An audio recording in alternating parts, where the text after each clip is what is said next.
अस्सलाम वालेकुम नाज़रीन, welcome back to another episode of Gaur Fikr. और आप लोग ये बात नोटिस कर रहे होंगे कि मैं हल्का बोल रहा हूँ इस वक्त, राइट। वॉल्यूम इतनी ज़्यादा हाई नहीं है and the reason for that इसकी रमज़ान आ चुके हैं, मैं रात में जाग रहा हूँ। ये वीडियो शूट हो रहा है इस वक्त रात के 1 बजे और बाकी सब लोग सो रहे हैं और मैं किसी को उठाना नहीं चाहता, इस वजह से वॉल्यूम अपनी हल्की सी मैंने कम कर रखी है। वेल, आज हम लोग बात करने जा रहे हैं हाइपरफैंटेसिया के बारे में। अब नाम काफ़ी अजीब सा है, लेकिन अगर आप नाम को तोड़ेंगे तो आप ये तो समझ रहे हैं ना कि एक चीज़ एक्सेसिव अमाउंट में हो रही है, तभी तो हाइपर एक प्रीफिक्स के तौर पे जुड़ा हुआ है। अगर आप फैंटेसिया का मतलब थोड़ी तरीके से समझ जाएं तो आप समझ जाएंगे कि ये किसके बारे में। वेल, एक तरीके से फैंटेसिया का मतलब होता है आपके मन की आँख, यानी आपकी माइंड की जो एक आई है उसको हम लोग फैंटेसिया यहाँ पे बोल सकते हैं। The images that you see in your mind. दुनिया में कुछ लोग ऐसे होते हैं जो जब किसी की चीज़ के बारे में सोचते हैं, जैसे कि मैं आपसे कहूँ बिरयानी, मैं कितने फूड एग्जांपल्स देता हूँ, मुझे देखिए रमज़ान के अंदर भूख लगने लग जाती है इंसान को ओवरऑल।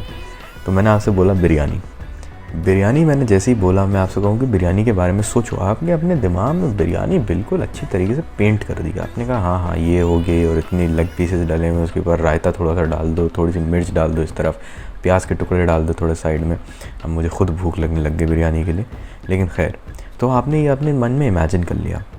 ये है आपके नॉर्मल माइंड्स है, ठीक है। आप एक नॉर्मल इंडिविजुअल हैं जो कुछ रेजोल्यूशन तक सोच सकता है, ऑफ कोर्स। अब ये जो आप लोग सोच रहे हैं ये 100% एक्यूरेट तो होने नहीं वाला, ऑफ कोर्स हर कोई अलग अलग रेजोल्यूशन तक सोच सकता है। यहाँ पे दो लोग बहुत इंटरेस्टिंग होते हैं, दो किस्म के लोग, एक जो एफैंटेसिया के मारे होते हैं और दूसरा जिनको हाइपरफैंटेसिया होता है। जिन लोगों को एफैंटेसिया होता है वो लोग कोई भी इमेज अपने दिमाग में कंज्यूर नहीं कर पाते जब भी वो किसी चीज़ के बारे में सोचते हैं। तो अगर मैं उनसे कहूँगा बिरयानी, मैं अगर उनसे कहूँ कुत्ते के बारे में, मैं अगर उनसे कहूँ अपनी खुद की अम्मी के बारे में सोचने के, they would be able to tell you about its features. वो बता पाएंगे कि हाँ भैया बिरयानी के अंदर चावल होते हैं, गोश्त होता है किसी तरीके का। वो बता पाएंगे कि कुत्ते के 4 पैर होते हैं, एक दुम होती है, 2 आँखें होती हैं, एक नाक होती है। अपनी अम्मी के बारे में भी वो बहुत डिटेल में बता पाएंगे कि उनके फेवरेट खाने की चीज़ क्या है, वो सबसे अच्छी रेसिपी क्या बनाती हैं, वो वर्किंग वुमेन है या फिर वो एक हाउस वाइफ है, वो सब बता देंगे।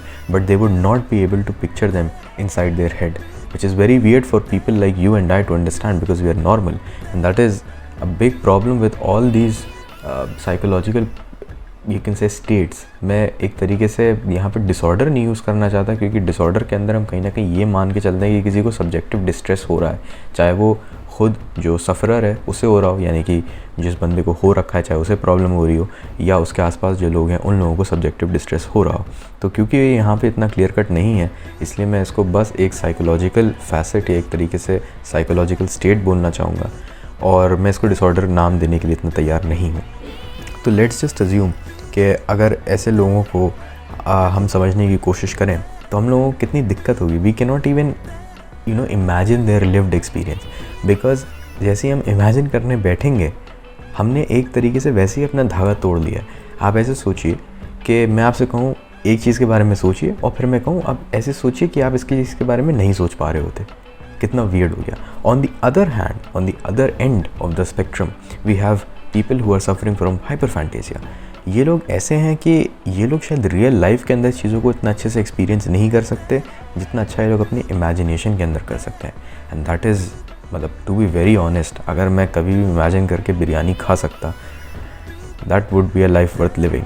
वेल एनीवे, हमेशा से हम लोगों का ये मानना था कि यार ये फैंटेसिया और हाइपर फैंटेसिया जो है ना, ये आपकी पर्सनालिटी को बहुत ही अच्छी तरीके से डिपिक्ट करता है, या आपकी पर्सनालिटी को गवर्न करता है किसी तरीके से। इनफैक्ट फ्रांसिस गाल्टन जो है, जो कि बहुत ही फेमस इंसान हैं, चार्ल्स डार्विन के कज़िन भी रहे हैं ये, इन्होंने बहुत सारे लॉज दिए हैं।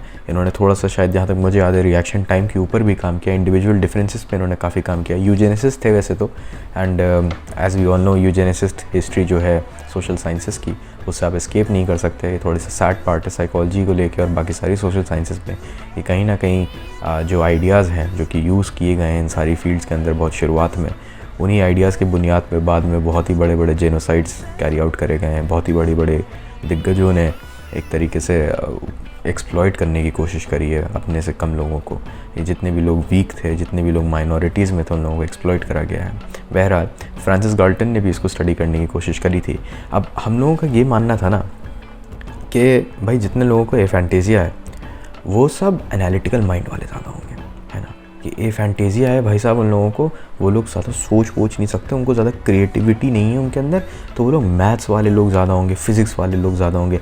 ऑल्दो जब मैंने पहली बार पढ़ा था तो मेरे माइंड में एकदम से कहता है ना काउंटर एग्जाम्पल आ जाता है, और काउंटर एग्जाम्पल आ गया था कि यार फिज़िक्स के अंदर तो इतना सोचना पड़ता है। मुझे याद आ गया कि ग्रेविटेशनल मोशन में एक टाइम पे जब पढ़ता था, और रोटेशनल मोशन सॉरी, तो इतनी बार उसको मुझे अपने दिमाग में ऐसे इमेजिन करना पड़ता था कि अच्छा चीज़ है वो इस तरीके से घूम रही है।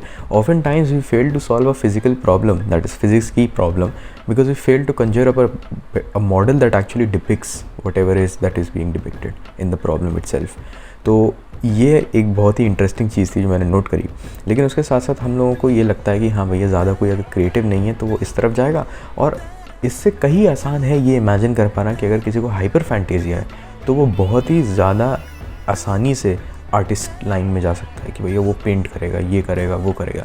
हाउएवर ये जो एक आर्टिकल में पढ़ रहा था उसने मुझे ये बस समझाया कि ज़रूरी नहीं है कि ऐसा हो। कुछ लोग एफेंटेसिया के शिकार होते हैं तो क्योंकि वो नहीं सोच सकते किसी चीज़ के बारे में, क्योंकि अपने इमेजिनेशन से वो उसको टेंट नहीं कर सकते उसकी पिक्चर को, राइट। तो वो लोग बहुत ही बेहतरीन आर्टिस्ट बन सकते हैं, क्योंकि ये लोग किसी चीज़ को देखते हैं और उसकी एसेंस को कैप्चर करने की कोशिश करते हैं, बिल्कुल जो उनके सामने हो रहा है उसको देख के। तो ये अपनी मेमोरी से बस उसे देखने की कोशिश करते हैं, यानी कि जो इनका आइडिया है कहीं ना कहीं, जो भी एक ऑब्जेक्ट है वो इनकी सिर्फ वर्किंग मेमोरी में ही या तो स्टोर हो रहा है, क्योंकि लॉन्ग टर्म मेमोरी के अंदर तो इमेज जा नहीं रही है जहाँ तक मुझे लगता है। वर्किंग मेमोरी और लॉन्ग टर्म मेमोरी के बीच में इन लोगों ने डिफ्रेंशिएट नहीं किया था जो मैं आर्टिकल पढ़ रहा था।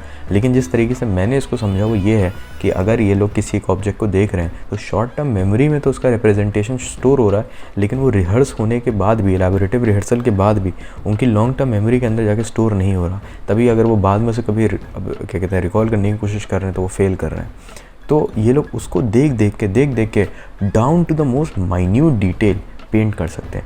एंड आई थिंक ये बहुत ही इंटरेस्टिंग फैक्ट है, क्योंकि कभी कभी हम लोगों को लगता है कि हम लोग किसी तरफ प्री डिस्पोज हैं, लेट्स से, जैसे फॉर एग्जांपल किसी को अगर गुस्सा बहुत ज़्यादा आता है तो हम लोगों को लगता है कि भाई तुम बॉक्सिंग में चले जाओ या तुम स्पोर्ट्स में चले जाओ, तुम्हारा एग्रेशन के लिए बहुत ही अच्छा आउटलेट है। ज़रूरी नहीं है। Maybe the way he is structured, maybe the person who is structured to be more aggressive is better suited in situations जहाँ पे टॉलरेंस की ज़रूरत है। वाई? बिकॉज़ अगर वो इंसान बहुत ही ज़्यादा अग्रेसिव है और उसने एक तरीके से अपनी ज़िंदगी में अच्छा खासा अग्रेसिव बिहेवियर दिखाया है, डिपिक्ट किया है, then there is also a fair amount of chance कि इस इंसान ने बहुत बार पनिशमेंट भी झेली होगी इस अग्रेसिव बिहेवियर को डिस्प्ले करने की। That means he also understands the importance of reining in one's emotions, holding back. इस इंसान ने हो सकता है ये सीख लिया हो, या फिर इस इंसान ने अपने खुद के एक्शन से सीखा हो कि जब भी मैं ज़्यादा अग्रेसिव होता हूँ तो सामने वाले को दर्द मैं बहुत ज़्यादा पहुँचा देता हूँ, तो maybe it is best for me as a person to hold back. और यही जो हम लोग एक तरीके से इंटरनलाइज कर लेते हैं ना चीज़ों को, जिन लेसन्स को हम ज़िंदगी के अंदर अपनी पर्सनालिटी के साथ जोड़ लेते हैं, उनको फिर इंटरनलाइज करने में ज़्यादा आसानी होती है हम लोगों को। So that is very important for us. I hope आपने कुछ सीखा हो इस वीडियो से।